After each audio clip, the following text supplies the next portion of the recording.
Hello everyone, welcome to grow triple E academy. मैं शुभम शुक्ला। आज की वीडियो लेक्चर का हमारा टॉपिक है पावर फैक्टर। दोस्तों, पावर फैक्टर बहुत कंफ्यूजिंग टर्म है। आप मैक्सिमम टाइम देखे होंगे power factor, unity power factor, lagging power factor, leading power factor, 0.8 power factor, 0.9 power factor etceteras. तो आपके मन में आता होगा कि इसका मतलब क्या होता है, इस पावर फैक्टर का मतलब क्या होता है। तो उसी को हम लोग आज इस वीडियो के थ्रू समझेंगे। तो चलिए वीडियो को स्टार्ट करते हैं। दोस्तों, पावर फैक्टर को समझने से पहले हमें तीन बेसिक टर्म को समझना होगा, सीखना होगा कि वोल्टेज क्या होता है, करंट क्या होता है और फ्रीक्वेंसी। ये तीन बेसिक टर्म्स है पावर फैक्टर को समझने के लिए। तो चलिए समझते हैं। First voltage, second current and frequency. ये तीन बेसिक टर्म्स हैं जो पावर फैक्टर को समझने में हमारी मदद करेंगे। तो सबसे पहले वोल्टेज क्या चीज़ है। Voltage is a potential difference between two point. Voltage is a potential difference between two point. अगर ये एक वायर है और इस वायर का दो पॉइंट है, एक पॉइंट ये P, दूसरा Q, तो इन दोनों के बीच का जो पोटेंशियल डिफरेंस होगा, पोटेंशियल डिफरेंस, उसी को हम लोग वोल्टेज कहते हैं। अगर हम वोल्टमीटर के थ्रू इन दोनों पॉइंट को मापे, वोल्टमीटर का दोनों पॉइंट पे रखेंगे तो उसमें जो पोटेंशियल डिफरेंस रीडिंग में आएगी उसी को वोल्टेज कहते हैं। तो ये तो हो गया exact definition of voltage. Voltage की फीलिंग को अगर समझना है तो वोल्टेज क्या होता है। Voltage is a electric pressure. Voltage is a electric pressure. Voltage एक प्रेशर की तरह होता है, या हम कह सकते हैं voltage is a electric push. Push means धक्का देना। तो इलेक्ट्रिक पुश होता है वोल्टेज, जो करंट के ऊपर प्रेशर लगाता है या करंट को धक्का देता है। ये तो हो गई वोल्टेज की बात। वोल्टेज की यूनिट वोल्ट होती है। नाउ सेकंड हम लोग समझेंगे करंट को। करंट, वोल्टेज को समझा, नाउ करंट। दोस्तों, करंट की एग्जैक्ट डेफिनेशन की बात करें, current is a rate of flow of electric charge in per unit time. Rate of flow of electric charge in per unit time. अगर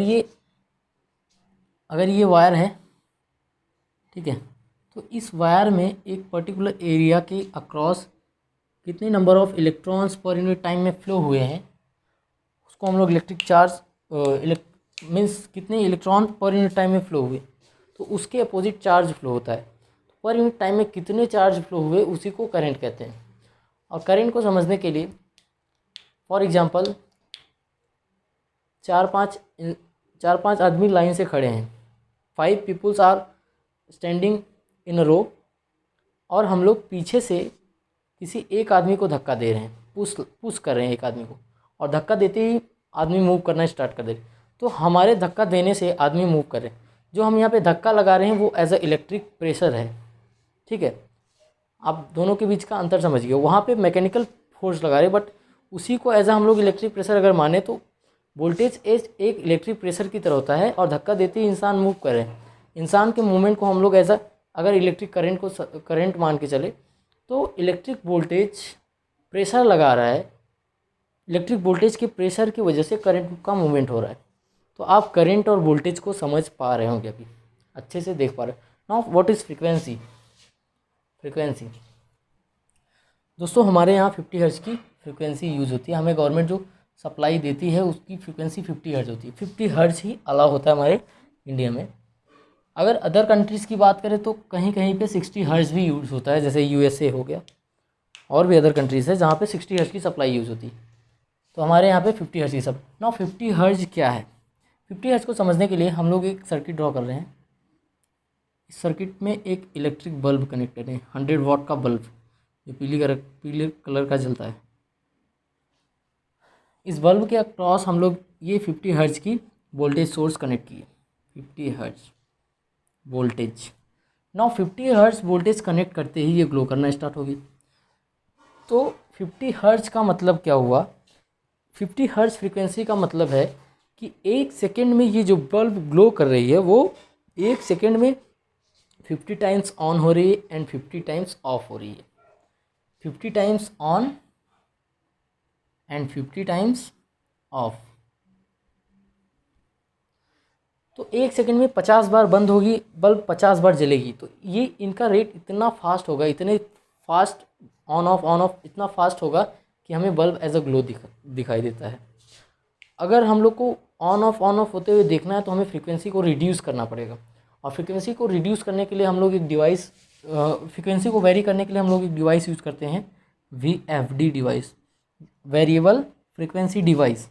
इस डिवाइस के थ्रू हम लोग फ्रीक्वेंसी को रिड्यूस करके अगर बल्ब को ग्लो करवाए तो वो बल्ब ऑन ऑफ होते हुए दिखेगी। ठीक है, तो ये हो गया फ्रीक्वेंसी की बात। तो ये on off 50 hertz supply I कहाँ से कि हम लोग एसी सोर्स को यूज करते हैं। हमारे यहाँ जो इलेक्ट्रिसिटी आ रही है उसकी सप्लाई एसी सप्लाई है, अल्टरनेटिंग सप्लाई। और हमें पता है अल्टरनेटिंग सप्लाई साइनसोइडल वेव्स को फॉलो करता है, उसकी वोल्टेज और करंट साइनसोइडल वेव्स को फॉलो करती है। साइनसोइडल वेव्स कुछ इस तरह से बनता है। साइनसोइड वेव, ये है साइनसोइड वेव। तो साइनसोइड वेव ये है, और साइनसोइड वेव में हमें पता है कि ये जो इतना है ये फर्स्ट साइकिल होता है, यहाँ तक फर्स्ट साइकिल हुआ साइनसोइड वेव का। फिर यहाँ से सेकंड साइकिल स्टार्ट हुआ, यहाँ तक सेकंड साइकिल हुआ। ना यहाँ से फिर से स्टार्ट हुआ, यहाँ पे थर्ड साइकिल ख़त्म हुआ। ऐसे इनफाइनाइट तक चलता जाएगा अगर इसका टाइम पीरियड T है। ठीक है, तो फ्रीक्वेंसी का मतलब ये हुआ कि 1 सेकेंड में 50 साइकिल कंप्लीट होना चाहिए। 50 हर्ट्ज फ्रीक्वेंसी का मतलब 1 सेकेंड में ऐसे 50 साइकिल कंप्लीट होना चाहिए। 50 साइकिल 1 सेकेंड में, 1 सेकेंड होते ही 50 साइकिल्स कंप्लीट हो जाना चाहिए, मीन्स 50 हर्ट्ज की सप्लाई है। अगर 60 हर्ट्ज है तो 60 साइकिल कंप्लीट होना चाहिए, अगर 40 हर्ट्ज है तो 40 साइकिल कंप्लीट होना चाहिए। और हम देख रहे हैं एक साइकिल में दो पार्ट है, एक पॉजिटिव हाफ साइकिल है और second negative half cycle. Means positive half cycle 50 hertz की सप्लाई में 1 सेकेंड में 25 टाइम्स पॉजिटिव हाफ साइकिल आएगी and 25 times negative half cycle. And during the positive half cycle bulb will glow, and during negative half cycle bulb will be off. So on off ऐसे 50 times होगा। तो आप frequency को यहाँ से समझ पा रहे होंगे। ठीक है, फ्रीक्वेंसी ये होगी ना। हम लोग पावर फैक्टर पे आते हैं। पावर फैक्टर,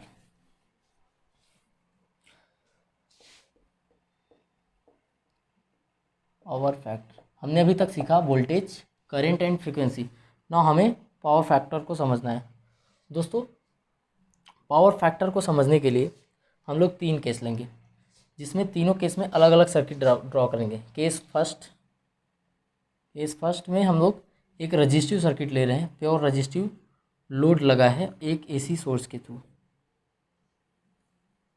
50 हर्ट्ज सप्लाई की एसी सोर्स है, एसी सोर्स जिसके अक्रॉस एक प्योर रजिस्टिव लोड लगा है। तो इस रजिस्टर के अक्रॉस वोल्टेज होगा और इसमें फ्लो होने वाली करंट होगी। हम वोल्टेज और करंट का अगर वेवफॉर्म देखें, हमने 50 हर्ट्ज सप्लाई एक रजिस्टर के अक्रॉस कनेक्ट किया और उसका वोल्टेज और करंट का वेवफॉर्म देखा। तो हमने देखा कि वोल्टेज का वेवफॉर्म और करंट का वेवफॉर्म, तो हमने देखा कि वोल्टेज का वेवफॉर्म कुछ इस तरह से बन रहा है, ऐसे ऐसे। और करंट की वेवफॉर्म,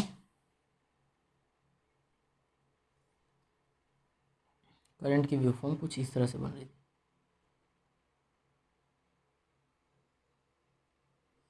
ठीक है, ऐसे इनफाइनाइट तक चल रहा है। तो दोस्तों यहाँ पे हम देख रहे हैं कि जब वोल्टेज 0 पे है तो करंट भी 0 पे है। वोल्टेज मैक्स यहाँ पे पहुँचा तो करंट भी यहाँ पे पहुँचा। वोल्टेज मैक्स हुआ, करंट भी मैक्स हो गया। वोल्टेज अगेन 0 हुआ, करंट भी 0 हो गया। वोल्टेज नेगेटिव में मैक्सिमम गया तो करंट भी नेगेटिव में मैक्सिमम हुआ। वोल्टेज अगेन 0 पे हुआ, करंट भी 0, ऐसे ऐसे चलता जा रहा है। तो यहाँ से हम कंक्लूड क्या कर रहे हैं, यहाँ से हम कंक्लूड ये किए कि रजिस्टिव केस के लोड के केस में वोल्टेज और करंट एक साथ चल रहे हैं, एक ही फेज़ में चल रहे हैं। वोल्टेज और करंट के बीच में कोई फेज़ डिफरेंस नहीं दिख रहा है, 0 फेज़ डिफरेंस है। तो दोस्तों, पावर फैक्टर क्या होती है? Power factor is equal to होता है cos phi. Power factor is equal to होता है cos फाई, और जिसमें फाई क्या है? Angle between load current sorry, angle between current and voltage. It may be load current and voltage or source current and voltage. So angle के phi current और voltage के बीच का एंगल है। तो यहाँ पे हम देख रहे हैं कि ये पावर फैक्टर है, power factor is equal to cos phi होता है, कॉस फाई। तो यहाँ पे हम देख रहे हैं लोड और करंट के बीच में कोई एंगल नहीं है, कोई एंगल डिफरेंस नहीं है, जीरो एंगल का डिफरेंस है। तो यहाँ पे कॉस फाई का वैल्यू जीरो रखेंगे तो हमें यूनिटी पावर फैक्टर मिलेगा, यूनिटी पावर फैक्टर। तो हमने देखा कि आर प्योर रजिस्टिव के केस में यूनिटी पावर फैक्टर का लोड हमें मिल रहा है। ठीक है, तो थोड़ा बहुत आपको पावर फैक्टर यहाँ से समझ में आया होगा। अभी जैसे जैसे हम लोग लेक्चर में आगे बढ़ेंगे आपको पावर फैक्टर एकदम से क्लियर होता जाएगा। तो ये तो हमने केस फर्स्ट में प्योर रजिस्टिव लोड लिया जिसमें हमने देखा कि यूनिटी पावर फैक्टर आ रहा है। ना हम लोग सेकेंड केस में रजिस्टर की जगह पे इंडक्टर कनेक्ट कर दे रहे हैं। सर्किट सेम है, बस हमने रजिस्टर को हटाया और एक इंडक्टर को कनेक्ट कर दिया और ये इंडक्टिव लोड हो गया, एल टाइप लोड। तो दोस्तों इंडक्टिव लोड के केस में हमने देखा वोल्टेज और करंट का बीच का जो वेवफॉर्म है उसमें कुछ फेज डिफरेंस आ रहा है।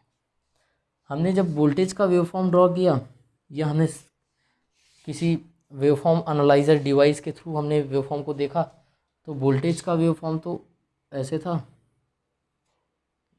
वोल्टेज, ये वोल्टेज का वेवफॉर्म था।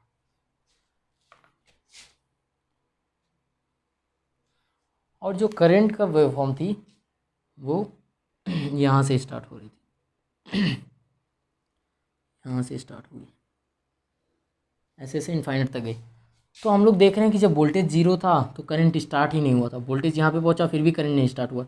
वोल्टेज मैक्सिमम यहाँ पे पहुँचा तो करंट जीरो पे था, वोल्टेज मैक्सिमम में करंट मैक्सिमम नहीं हुआ। करंट मैक्सिमम कहाँ पे हो रहा है, जब वोल्टेज यहाँ पे पहुँच रहा है तो करंट मैक्सिमम हो रहा है। वोल्टेज जीरो पे हुआ तो करंट जीरो पे नहीं हुआ, नेगेटिव में मैक्सिमम हुआ तो नेगेटिव में करंट मैक्सिमम नहीं है, करंट की कुछ ना कुछ वैल्यू कम है। ठीक है, तो हम यहाँ से देख रहे हैं कि इन दोनों के बीच में एक डिफरेंस आ रहा है अल्फ़ा डिग्री का। ठीक है, तो अगर प्योर इंडक्टर है तो दोस्तों प्योर इंडक्टर के केस में करंट और वोल्टेज के बीच में 90 डिग्री का फेज डिफरेंस आता है और वोल्टेज से करंट लैग करता है। यहाँ पे हम देख रहे हैं वोल्टेज का वेवफॉर्म पहले स्टार्ट हुआ, करंट का बाद में। तो हम कह रहे हैं कि वोल्टेज का वेवफॉर्म पहले स्टार्ट हुआ, मीन्स वोल्टेज लीड कर रहा है करंट से और करंट वोल्टेज से लैग कर रहा है। यहाँ पे लीड का मतलब आगे चलना, लैग का मतलब पीछे चलना। तो वोल्टेज से करंट 90 डिग्री पीछे चल रहा है और करंट से वोल्टेज 90 डिग्री आगे चल रहा है। तो ये केस हुआ अगर 90 डिग्री माइनस 90 डिग्री है, ठीक है, क्योंकि करंट बाद में स्टार्ट हुआ, तो minus 90 degree means current voltage से लैग कर रहा है।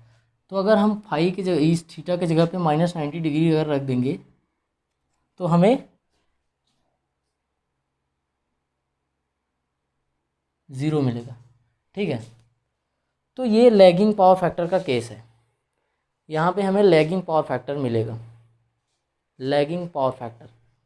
तो दोस्तों प्योर इंडक्टिव के केस में पावर फैक्टर लैगिंग होता है, पावर फैक्टर लैग करता है। तो सेकंड हमने देखा कि इंडक्टर के केस में पावर फैक्टर लैगिंग आ रहा है। तो आपको पावर फैक्टर यहाँ से थोड़ा वो समझ में आओगे कि पावर फैक्टर क्या चीज़ होती है। ना हम लोग अब केस थर्ड में, ये केस सेकंड था, हम लोग केस थर्ड ले रहे हैं। केस थर्ड में हम लोग एक कैपेसिटर कनेक्ट कर रहे हैं। जैसे ही कैपेसिटर कनेक्ट किया हमने तो हमने देखा कि वोल्टेज और करंट के बीच में जो वेवफॉर्म है उसमें फेज डिफरेंस तो 90 डिग्री का ही है, क्योंकि प्योर कैपेसिटर ऐड किया। प्योर कैपेसिटर के केस में 90 डिग्री ही फेज डिफरेंस होता है, बट इस केस में पॉजिटिव का 90 degree phase difference means current lead करता है वोल्टेज से। इंडक्टर के केस में करंट लैग कर रहा था 90 डिग्री से और कैपेसिटर के केस में करंट 90 डिग्री से लीड करेगा।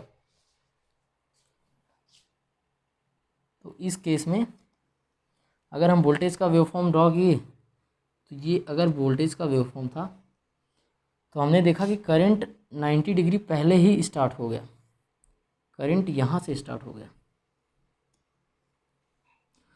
तो दोस्तों इसके बीच में अल्फ़ा डिग्री का एंगल है, बट ये पॉजिटिव का एंगल है। 90 डिग्री पहले ही करंट, ये करंट का वेवफॉर्म है, ये वोल्टेज का, करंट वोल्टेज से 90 डिग्री पहले ही स्टार्ट हो गया। मीन्स वोल्टेज करंट से लैग कर रहा है 90 डिग्री और करंट वोल्टेज से लीड कर रहा है 90 डिग्री। तो दोस्तों cos phi is equals to power factor होता है और 90 डिग्री उसमें रखेंगे तो हमें लीडिंग पावर फैक्टर का केस दिखेगा। तो हमने यहाँ से देखा कि leading power factor, third case में पावर फैक्टर लीडिंग आ गया, लीडिंग पावर फैक्टर। अब हम अगर इसको कंक्लूड करना चाहें पूरा का पूरा, तो हमने सीखा कि power factor is equal to होता है cos फाई, और जिसमें फाई क्या होता है, करंट और वोल्टेज के बीच का एंगल होता है। मीन्स पावर फैक्टर में हमें वोल्टेज और करंट का एंगल देखना होता है, करंट और वोल्टेज के बीच में कितना एंगल है, कितना फेज डिफरेंस आ रहा है वोल्टेज और करंट के बीच में, कितना फेज डिफरेंस, उसी को पावर फैक्टर से रिलेट करके हम लोग पावर फैक्टर देखते हैं। ठीक है, cos फाई में रखेंगे तो हमें पावर फैक्टर मिल जाता है। तो रजिस्टिव के केस में voltage and current same phase में होता है तो एंगल 0 होता है, तो यूनिटी पावर फैक्टर आ जाता है। और प्योर इंडक्टिव के केस में 90 डिग्री माइनस में होता है, मीन्स लैग करता है करंट वोल्टेज से। तो अगर हम लोग cos फाइव में 90 डिग्री माइनस का रखेंगे तो हमें नेगेटिव में मैक्सिमम मिलेगा, मीन्स लैग करता हुआ वोल्टेज करंट ज़्यादा से ज़्यादा लैग करता हुआ दिखेगा इंडक्टिव के केस में। नाउ रजिस्टिव के केस में 90 डिग्री पॉजिटिव का होता है, दैट्स वाई ज़्यादा से ज़्यादा लीड करता हुआ दिखता है। तो हमने 3 केस देखा, unity power factor, lagging power factor and leading power factor. दोस्तों हमारे यहाँ सिर्फ 3 ही टाइप का लोड है, इंडक्टिव, रजिस्टिव एंड कैपेसिटिव, और तीनों के केस में हमने पावर फैक्टर को देख लिया। तो आपको पावर फैक्टर समझ में आया होगा। दोस्तों जो हमारे घर पे लोड जितने भी कनेक्टेड होते हैं, फ़ैन हो गया, लाइट हो गया, पंप्स हो गए, सब में RL टाइप का लोड होता है। Maximum type RL type means inductive and resistive type का लोड होता है, और इंडक्टिव एंड रजिस्टिव टाइप के लोड में हमें लैगिंग पावर फैक्टर मिलता है, और हमारा टारगेट रहता है इसको लीडिंग पावर फैक्टर की यूनिटी पावर फैक्टर की तरफ बनाएं। दोस्तों सबसे अच्छा power factor unity power factor होता है, और सबसे ख़राब power factor lagging power factor होता है। मीन्स ज़्यादा से ज़्यादा लैग करेगा तो पावर फैक्टर ख़राब है। पावर फैक्टर लैगिंग के केस में करंट बहुत ज़्यादा हो जाता है, जिससे हमारे सर्किट को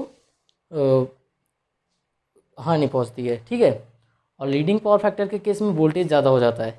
फेरेंटी इफेक्ट का केस आप सुने होंगे। हम सेंडिंग एंड पे अगर पावर ट्रांसमिशन में सेंडिंग एंड पे जितना वोल्टेज देते हैं उससे ज़्यादा हमें रिसीविंग एंड पे वोल्टेज मिल जाता है।